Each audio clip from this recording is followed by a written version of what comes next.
ये आकाशवाणी है। कोविड-19 विशेष कार्यक्रम के अंतर्गत प्रस्तुत है कोरोना वायरस संक्रमण की वर्तमान स्थिति पर चर्चा, जिसे प्रस्तुत कर रहे हैं आकाशवाणी संवाददाता नवीन सक्सेना। इस कार्यक्रम में आमंत्रित स्वास्थ्य विशेषज्ञ हैं गुरुग्राम में मेदांता अस्पताल के डॉक्टर अरविंद कुमार। नमस्कार।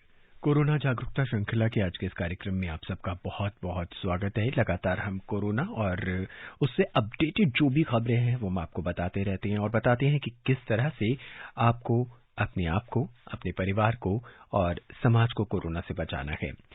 सभी तरह के डॉक्टर हमारे साथ होते हैं और जो आपके प्रश्नों का, आपकी जिज्ञासाओं का जवाब देते हैं और उम्मीद आपसे यही करते हैं कि जो कुछ भी वो बताएं आप उनको फॉलो करें ताकि आप अपने आप को इस महामारी से बचाया जा सके, अपने आप को बचा कर रख सकें।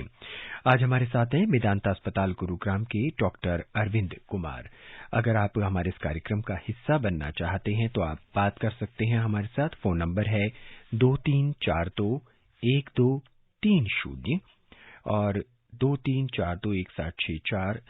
इसके अलावा आप बात कर सकते हैं AIR न्यूज अलर्ट #AskAIR पर भी अपने नंबर का इस्तेमाल करके हमसे बात कर सकते हैं। अगर बात करें हम देश की स्थिति की तो देश में अब तक 653 लोग जो हैं वो ओमिक्रॉन वायरेंट से जो है वेरिएंट है उससे संक्रमित पाए गए हैं। महाराष्ट्र की बात करें तो 167, दिल्ली में आज 165, केरल में 157 है और तेलंगाना में 55 लोगों में ओमिक्रॉन का संक्रमण मिला है।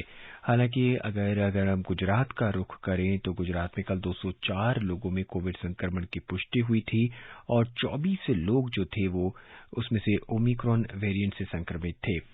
हालांकि जो राज्य में उपचार करा रहे लोग हैं उनकी संख्या 1000 से अधिक हो गई है। जम्मू कश्मीर का रुख करें तो केंद्र शासित प्रदेश जम्मू और कश्मीर में कोरोना वायरस 32 के जम्मू डिवीजन में 91 और कश्मीर घाटी में 59 मामलों का पता चला है। कोरोना का जो वैक्सीन ये वेरिएंट है जिसे हम ओमिक्रॉन कह रहे हैं वो लगातार देश में अपने पैर पसार रहा है। इन तमाम सवालों का जवाब देने के लिए और आपकी बहुत सी जिज्ञासाओं को शांत करने के लिए, जैसा कि हमने पहले भी बताया आपको, हमारे साथ है मेदांता अस्पताल गुरुग्राम के डॉक्टर अरविंद कुमार। डॉक्टर अरविंद, स्वागत है आपका आज के इस कार्यक्रम में। नमस्कार जी। डॉक्टर अरविंद, अब ओमिक्रॉन के जो पांव हैं वो लगभग देश के हर हिस्से में पहुंच चुके हैं और मामलों की जो संख्या है वो लगातार बढ़ती जा रही है। और अगर हम दिल्ली की बात करें तो दिल्ली में बहुत से प्रतिबंध जो हैं वो लागू हो गए हैं, येलो अलर्ट लागू हो गया है। इसका अर्थ क्या आप सीधा सीधा ये निकाला जाए कि डेल्टा वेरिएंट की तरह अब जो ओमिक्रॉन भी है वो भी अब उसी स्थिति में देश को लेके जा सकता है? देखिए, हम अल्टीमेटली किस स्थिति में जाएंगे ये तो अभी हम क्लियर नहीं कह सकते आज की तारीख में जी। लेकिन हाँ, इतना जरूर है कि 2-3-4 बातें बड़ी क्लियर हैं। मैं आपको एक क्रमबद्ध तरीके से बताता हूं जी कि ओमिक्रॉन एक नया वेरिएंट है में बहुत सारे म्यूटेशंस हो रखे हैं जिससे 2-3 चीजें इसमें पिछले वेरिएंट से भिन्न हुई हैं। सबसे अहम चीज जो है जिसकी वजह से यह तेजी से फैल रहा है वो ये है कि यह बाकी सभी वेरिएंट्स के मुकाबले कई गुना, 5 से 6 गुना या उससे भी ज्यादा इन्फेक्शस है, यानी कि ये बहुत तेजी से फैलता है। हमने देखा था कि लास्ट ईयर जब डेल्टा वेरिएंट आया था तो वो पुराने अल्फा वेरिएंट के मुकाबले कहीं तेजी से फैला था, लेकिन ये उससे भी कहीं ज्यादा इन्फेक्शस है। एक तो ये चीज उभर के आई है। दूसरी चीज जो बड़ी अहम है, जिसकी वजह से ये फैल रहा है, कि वो सभी लोग जिनको 2 डोजेज वैक्सीन की लगी हो चुकी थी, यानी जो फुल्ली वैक्सीनेटेड थे और जो प्रोटेक्टेड समझे जा रहे थे, उन लोगों में भी ये वायरस कहीं ना कहीं वैक्सीन को एस्केप करके उनमें ये फैल रहा है, हो रहा है, और ये भी कारण है कि ये तेजी से फैल रहा है। तो पिछले 2-3 हफ्तों के अंदर जिस तरह से, जिस स्पीड से ये देश में फैला है, उससे आगे आने वाले समय में एक बहुत विकट सी स्थिति हो सकने की संभावनाएं दिख रही हैं और इसीलिए बजाय इसके कि देर हो जाए तब कोई कदम उठाए जाएं, उसकी जगह सरकारें आज समय रहते समय उठा रही हैं ताकि इसको तेजी से फैलने से और पिछली दूसरी वेव जैसी विकट स्थिति बनने से रोका जा सके। जी डॉक्टर अरविंद, हम आपसे ये भी जानना चाहेंगे कि किस वर्ग के लोगों पर ओमिक्रॉन का असर सबसे ज्यादा हो रहा है?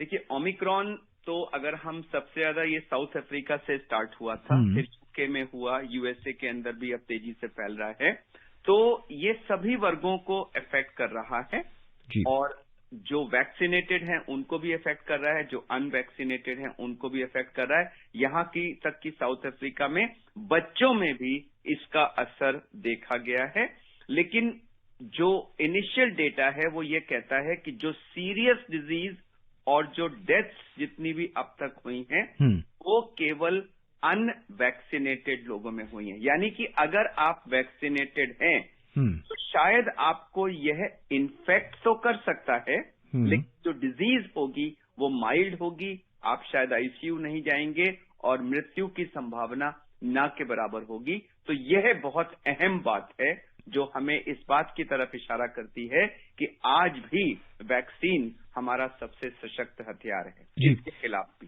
डॉक्टर अरविंद, जो लोग अनवैक्सीनेटेड हैं या जिन लोगों ने सिर्फ एक ही वैक्सीन लगाया है, क्या उनकी जो हालत है, अगर वो कोरोना से संक्रमित होते हैं तो क्या स्थिति गंभीर हो सकती है? देखिए, जब हम पहली वैक्सीन लगाते हैं तो शरीर में इम्यूनिटी बनना शुरू होती है, कुछ एंटीबॉडीज बनती हैं और हमारी कुछ सेल्स जो हैं वो एक्टिवेट हो जाती हैं, जिसको हम सेल मीडिएटेड इम्यूनिटी कहते हैं। जब हम एक सीमित सीमा के बाद दूसरी डोज लगाते हैं तो उससे एंटीबॉडी लेवल्स और ज्यादा राइज करते हैं, सेल मीडिएटेड इम्यूनिटी और ज्यादा एक्टिवेट होती है और दूसरी डोज के 2 हफ्ते के बाद हम ये मानते हैं कि वो व्यक्ति फुल्ली वैक्सीनेटेड है। जिन लोगों ने केवल एक डोज लगवाई है उनका प्रोटेक्शन लेवल कहीं कम होता है, लेकिन जिन्होंने एक भी नहीं लगवाई है उनसे वो थोड़ा सा बेटर होते हैं, लेकिन वो आइडियल प्रोटेक्शन लेवल नहीं है। जो पूरा प्रोटेक्शन लेवल है वो दूसरी डोज लगाने के बाद आता है। लेकिन दूसरी डोज में भी एक चीज ये देखी गई है कि अगर उसके बाद 6 महीने से ऊपर का समय बीत जाए तो एंटीबॉडी लेवल्स कहीं ना कहीं धीरे धीरे कम होने लगती हैं, यानी इम्यूनिटी का, प्रोटेक्शन का लेवल कम होने लगता है और उस स्टेज पे अगर आप एक तीसरी डोज लगवाएं तो वो एंटीबॉडी फिर से बहुत हाई लेवल्स पे पहुंच जाती हैं और आपका प्रोटेक्शन उससे इम्प्रूव हो जाता है। जी डॉक्टर, हम इस पे चर्चा जारी रखेंगे। हमारे पहले श्रोता हमसे जुड़ चुके हैं। हम अपने सुनने वालों को बता दें, अगर आप हमसे जुड़ना चाहते हैं तो आप फोन कर सकते हैं 23421764 पर।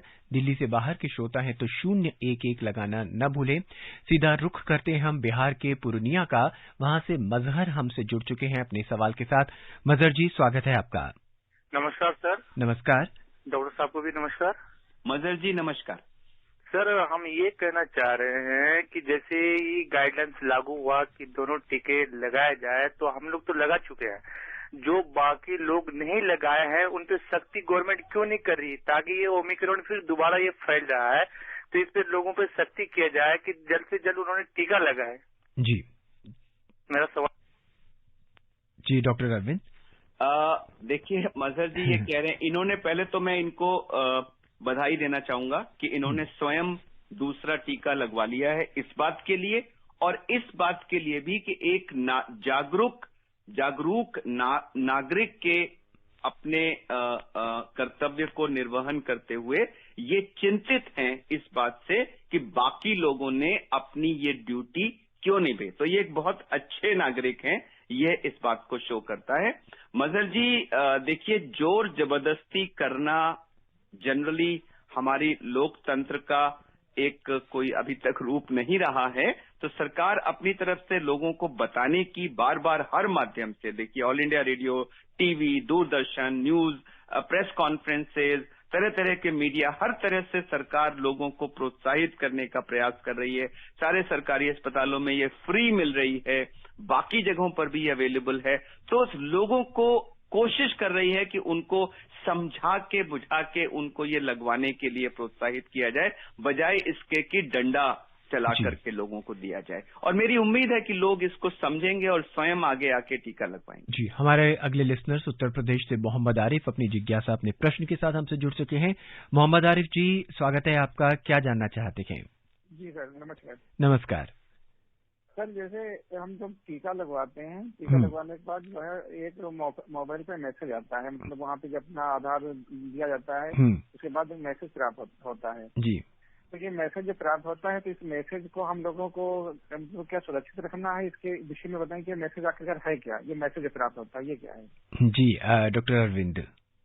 देखिए, मैसेज ये आता है कि आपकी ये डोज लग चुकी है, तो वो मैसेज आपको सुरक्षित रखना चाहिए, और जब आपकी दूसरी डोज पूरी लग जाए तो उसको लगवाने के बाद उस ऐप पर जाकर के आपको अपने पूरा टीकाकरण कंप्लीट होने का एक सर्टिफिकेट मिलता है, वो डाउनलोड करके उसको सुरक्षित अपने पास हमेशा रखना चाहिए, क्योंकि कई जगह आपको यह दिखाने का प्रूफ चाहिए होता है कि आपका दोनों टीकाकरण हो चुका है। कुछ राज्य हैं जैसे कि उत्तराखंड है, उनमें एंटर करने के लिए आपको दोनों टीके लगे होना जरूरी है, वो सर्टिफिकेट दिखाए बिना आप वहां एंटर नहीं कर सकते। जी डॉक्टर, देश में अब टीकाकरण की तीसरी डोज की बात होनी शुरू हो चुकी है और किस तरह से लगाया जाएगा इसकी भी गाइडलाइंस आ गई है। हम आपसे जानना चाहेंगे और लिसनर्स में भी ये बहुत जिज्ञासा है, क्या तीसरी डोज जिसे हम बूस्टर डोज कह रहे हैं ये भी उसी वैक्सीन की होगी या उसी वैक्सीन की होनी चाहिए जो कि हमारे बाकी 2 वैक्सीन थे?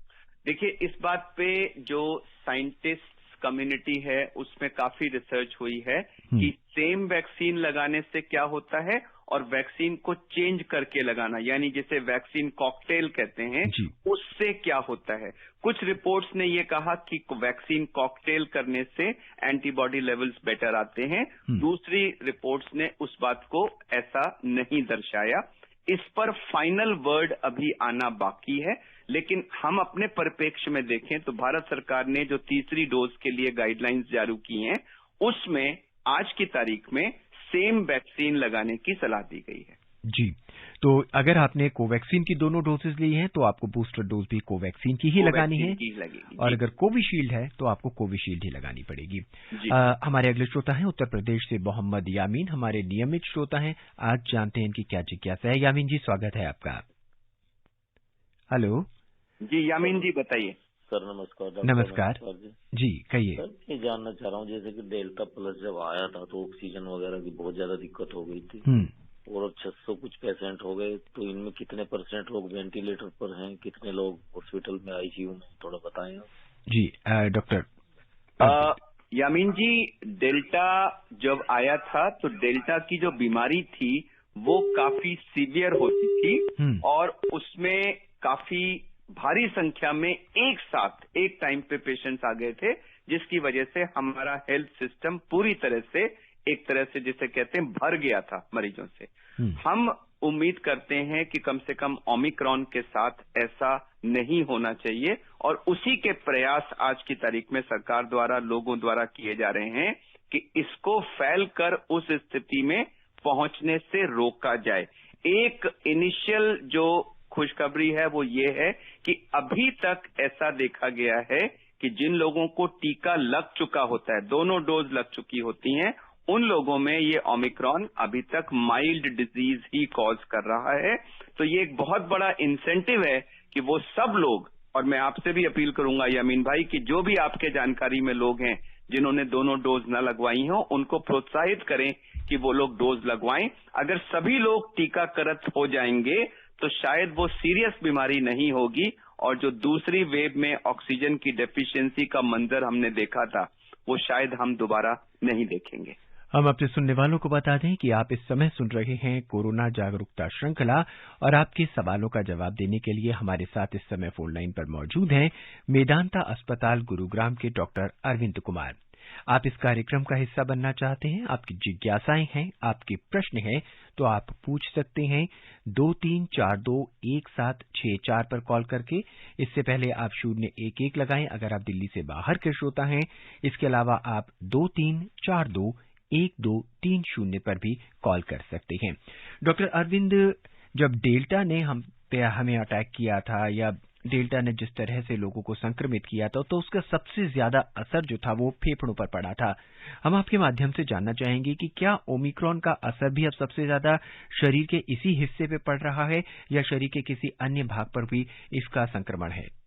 जी, बहुत ही अहम सवाल है ये कि डेल्टा ने सबसे ज्यादा फेफड़ों को अफेक्ट किया था। हालांकि दूसरे अंग भी अफेक्ट हुए थे और बहुत से लोग अभी भी दूसरे अंगों की दिक्कत की वजह से पीड़ित हैं, लेकिन मैक्सिमम इन्वॉल्वमेंट फेफड़ों का हुआ था। ओमिक्रॉन में लेकिन वो इन्वॉल्वमेंट हुआ था उन लोगों का जिनको मॉडरेट या सीवियर डिजीज थी। जिनको माइल्ड डिजीज थी उनको सिवाय कुछ पैचेस के अलावा कोई खास नुकसान लंग को नहीं हुआ था।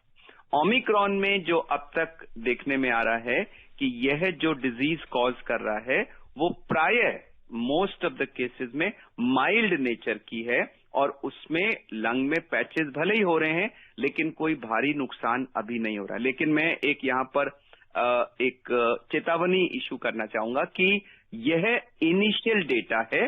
अभी कुछ समय और हमें इंतजार करना पड़ेगा यह देखने के लिए कि क्या वाकई जब भारी संख्या में केसेस होंगे तो सभी माइल्ड रहेंगे या डेल्टा में भी शुरू में इतनी सीरियस डिजीज हमने नहीं देखी थी। बाद में जब केसेस की संख्या बढ़ी तब वो केसेस के जो सीरियस नेचर के थे वो ज्यादा उभर के आए। तो फाइनल वर्ड अभी आना बाकी है, लेकिन अब तक केस देखे गए केसेस में लंग इन्वॉल्वमेंट डेल्टा के मुकाबले कहीं कम देखने को मिला है। मैं फिर भी कुल मिला के डॉक्टर साहब लोगों को कोई भी किसी भी तरह की या कतई लापरवाही नहीं बरतनी है। बिल्कुल नहीं बरतनी चाहिए, क्योंकि आने वाले समय में अच्छा एक और चीज मैं बताऊं कि डेल्टा में जो देखी गई थी कि बहुत सारे पेशेंट्स जिनको माइल्ड डिजीज हुई थी उनको भी बाद में कई अंगों की लॉन्ग टर्म बीमारियां जैसे ब्रेन का माइल्ड डिजीज में कई केसेस मेरे खुद ओपीडी में आ रहे हैं जिनको माइल्ड डिजीज हुई थी लेकिन उनको बिहेवियरल चेंजेस हो गए हैं, उनकी सोचने की शक्ति और बाकी कई सारे उनको मेंटल चेंजेस आए हैं माइल्ड डिजीज के बाद भी। तो हम कोशिश ये करें कि हम केसेस का नंबर बढ़ने नहीं देंगे, बजाय इसके कि कोताही बरतें और हम केसेस का नंबर बड़ी संख्या में बढ़ने दें। उसमें माइल्ड डिजीज में भी लॉन्ग टर्म क्या इफेक्ट होगा अभी हमें ओमिक्रॉन के बारे में ज्यादा जानकारी नहीं। जी, हमारे अगले श्रोता हैं गुरुग्राम से जितेंद्र राणा, शायद फोन लाइन पे मौजूद थे लेकिन लाइन शायद कट गई है। डॉक्टर साहब, सभी विशेषज्ञ और WHO के सभी अधिकारी बार बार कह रहे हैं कि ओमिक्रॉन जो है वो माइल्ड है, बहुत माइल्ड डिसीज है। क्या इसी शब्द के चलते देश के अधिकतर लोग जो हैं लापरवाही बरत रहे हैं कि भाई ये तो माइल्ड डिसीज है, हल्का फुल्का खांसी जुकाम होगा, इसके चलते जो है वो बहुत सारे जो एहतियाती उपाय वो नहीं कर रहे हैं? ये कहाँ तक सही है? आपने ये बहुत ही अहम बात हाईलाइट की है कि कई बार WHO ने भी, एक्सपर्ट्स ने भी और जो हमारे देश में न्यूज चैनल्स पे, टीवी मीडिया पे या रेडियो पे जो बार बार डिस्कशन हो रहे हैं वहां माइल्ड डिजीज ये वर्ड बार बार इस्तेमाल हो रहा है और लोगों में ये लग रहा है कि यार अब माइल्ड डिजीज है तो ऐसा करते हैं इसको हो जाने देते हैं और हो जा करके इम्यूनिटी डेवलप कर देना है।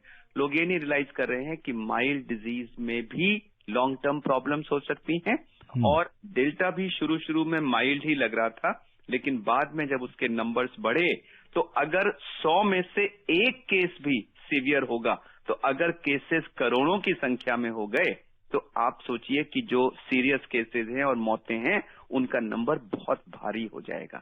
तो हमें इसे हल्के में हरगिज नहीं लेना है, बजाय ये सोचने के कि माइल्ड डिजीज है इसको हो जाने दो, हमें इसको होने से हर हालत में रोकना है। हमारे अगले श्रोता हैं दिल्ली से संजीव, अपने प्रश्न और अपनी जिज्ञासा के साथ। संजीव जी, स्वागत है आपका। सर नमस्कार, मैं संजीव बोल रहा हूँ नई दिल्ली से। जी संजीव जी। सर मेरा एक सवाल है कि अभी इस ओमिक्रॉन का जो वेरिएंट है, जो आज में रिसेंट अपडेट सर 496 केसेज आए हैं दिल्ली में जी, तो मैं सर ये जानना चाह रहा था कि इसके मूलतः सिम्टम्स क्या हैं, हम कैसे पहचानेंगे कि सर किसी रोगी को ओमिक्रॉन से ग्रसित हैं और कैसे बीच बचाव का हम उपाय कर सकते हैं सर इससे? जी डॉक्टर अरविंद। देखिए संजीव जी, पहले तो नमस्कार आपको। जो इसके जानने की प्रक्रिया 2 स्टेज की होती है। पहले तो हमें ये जानना है कि वो व्यक्ति कोविड वायरस से पीड़ित है कि नहीं, जिसके लिए RT-PCR किया जाता है और RT-PCR टेस्ट में अगर पॉजिटिव आ गया तो इसका मतलब आप कोविड से पीड़ित हैं। अब आप कोविड के ओमिक्रॉन वेरिएंट से पीड़ित हैं या वो डेल्टा वेरिएंट है या वो अल्फा है या कोई और है, इसके लिए उसकी फर्दर जांच जो जिसको हम मॉलिक्यूलर टेस्टिंग कहते हैं वो जरूरी होती है, जो कि बड़ी जटिल प्रक्रिया है, हर लैब में, हर शहर में अवेलेबल नहीं होती है। इसकी भारत सरकार की बहुत सारी लैब्स का एक कंसोर्शियम है पूरे देश में, और ये सैंपल सारे लैब से उन लैब्स में जाते हैं और फिर चेक करके तब वो डिक्लेयर होता है कि ये ओमिक्रॉन है। तो जैसा कि हम कह रहे हैं कि हमारे देश में अब तक कुछ 100 की संख्या में ओमिक्रॉन मिला है, तो वो ओमिक्रॉन वो है जो डिटेक्ट हुआ है। उसका मतलब ये नहीं है कि कुल इतने ही केसेस हैं।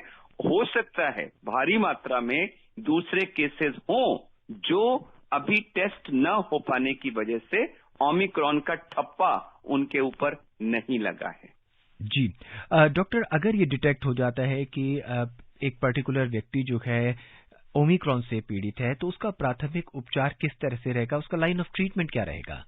देखिए, ओमिक्रॉन का वेरिएंट हो या डेल्टा हो या कोई और हो, जो ट्रीटमेंट है वो वही रहता है जो हमने लास्ट ईयर भी पॉलिसी फॉलो की थी कि केसेस को माइल्ड, मॉडरेट, सीवियर 3 कैटेगरीज में डिवाइड किया जाता है। माइल्ड केसेस में यूजुअली फीवर होता है, उनको सिम्प्टोमैटिक ट्रीटमेंट दिया जाता है, यानी कि क्रोसिन की गोली, और रेस्ट करने के लिए बोला जाता है। अच्छा खाना, जंक फूड वगैरह नहीं खाना है, घर का पौष्टिक आहार, पीने की चीजें, फ्रेश फ्रूट्स वगैरह 2-2.5 लीटर पर डे लेते रहना है, और अपनी ऑक्सीजन को रेगुलरली चेक करते रहना है। अगर बहुत हाई फीवर है, सांस फूल रही है, खांसी परसिस्ट कर रही है, ऑक्सीजन लेवल्स लो हो रहे हैं, या कोई गफलत जैसी स्थिति आ रही है, तो इन 4-5 वार्निंग सिग्नल्स के होने की सूरत में आपको अस्पताल में जाना है। अदरवाइज माइल्ड केसेस को होम आइसोलेशन में ट्रीट किया जाता है।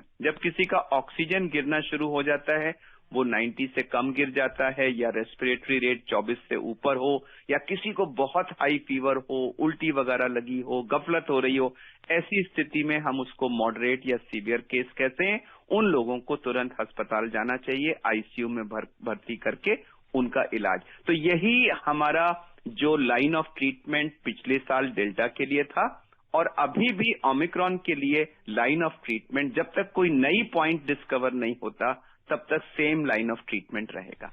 डॉक्टर साहब, ओमिक्रॉन के मामलों के अंदर इसके केसेस में ऐसे कितने % चांसेस आ रहे हैं या आपने देखी हैं अभी तक जिसमें ऑक्सीजन की मात्रा जो है वो सैचुरेटेड लेवल से कम हो रही हो? ये अभी तक बहुत कम केसेस में हुआ है। इनफैक्ट शुरू के 2 हफ्तों में तो ये कहा जा रहा था कि ये बिल्कुल 0 के बराबर है। डेथ्स भी रिपोर्टेड नहीं थी। फिर इंग्लैंड से पहली डेथ आई थी, फिर और जगहों से भी अब रिपोर्ट्स आ रही हैं। अभी तक ऑक्सीजन के इफेक्ट होने या डेथ होने का हमारे देश में जितने भी केसेस रिपोर्टेड हैं, उसमें बहुत ही लो नंबर है।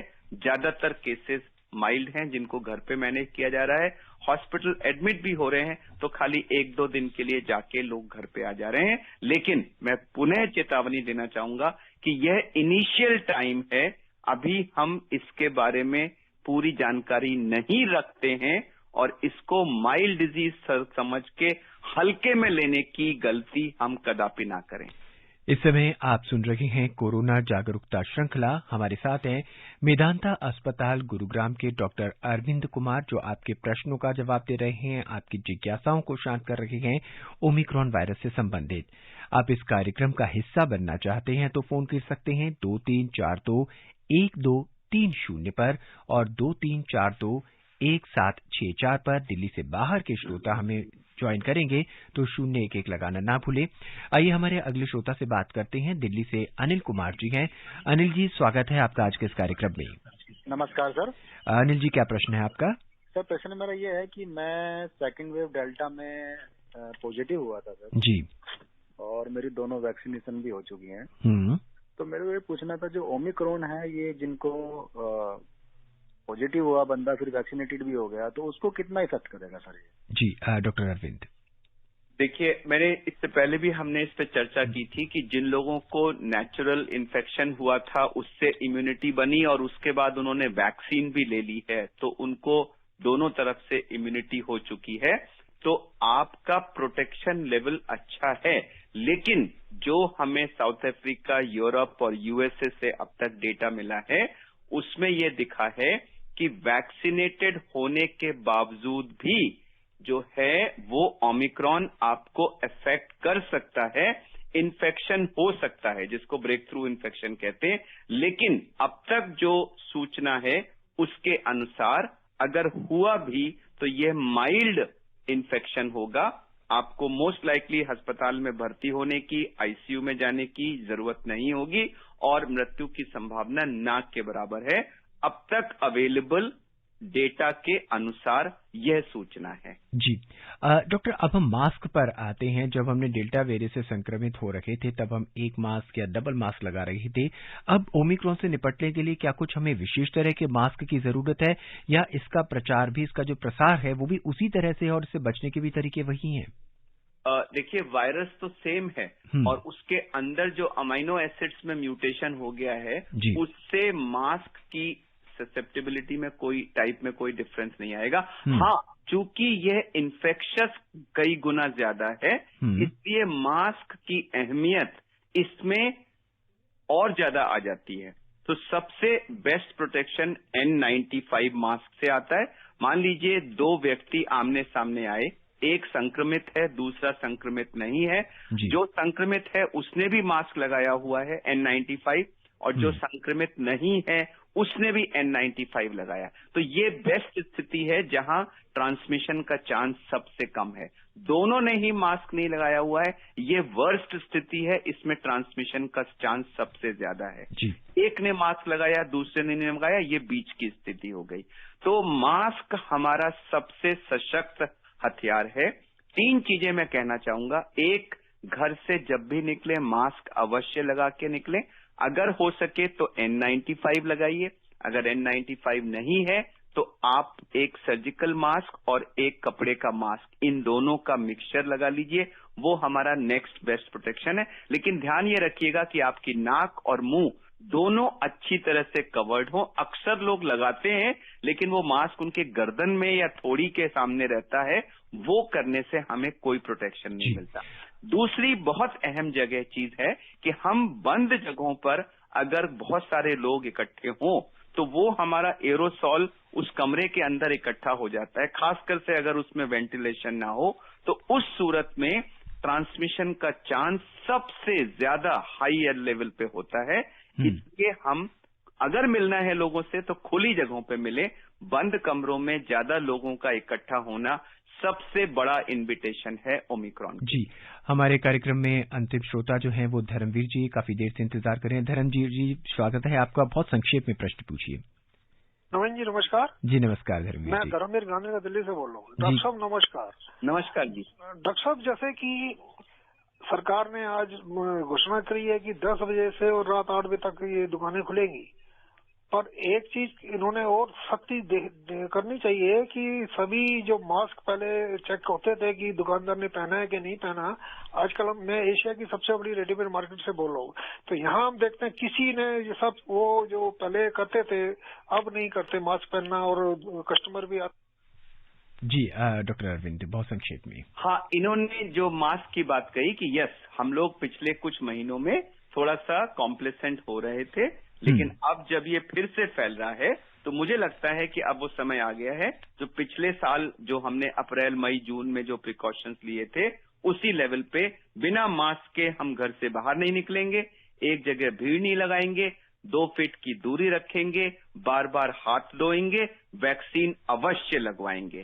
यह है आज की तारीख में ओमिक्रॉन से बचने के हमारे बेस्ट सशक्त उपाय हैं। डॉक्टर अरविंद, हमसे जुड़ने के लिए, सभी सवालों का जवाब देने के लिए और तमाम जिज्ञासाएं शांत करने के लिए आपका बहुत बहुत धन्यवाद। बहुत बहुत धन्यवाद। नमस्कार। नमस्कार। आज के इस अंक में बस इतना ही। मुझे यानी नवीन को इजाजत दें।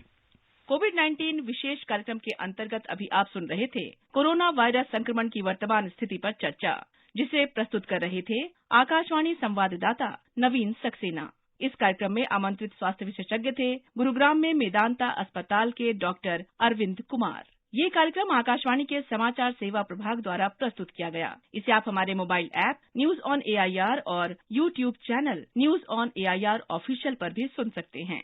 इस कार्यक्रम के संबंध में अपनी प्रतिक्रिया आप हमें ईमेल कर सकते हैं। पता है airnsttalks@gmail.com। ये कार्यक्रम फिर से सुनने के लिए लॉग ऑन करें हमारी वेबसाइट newsonair.nic.in IN।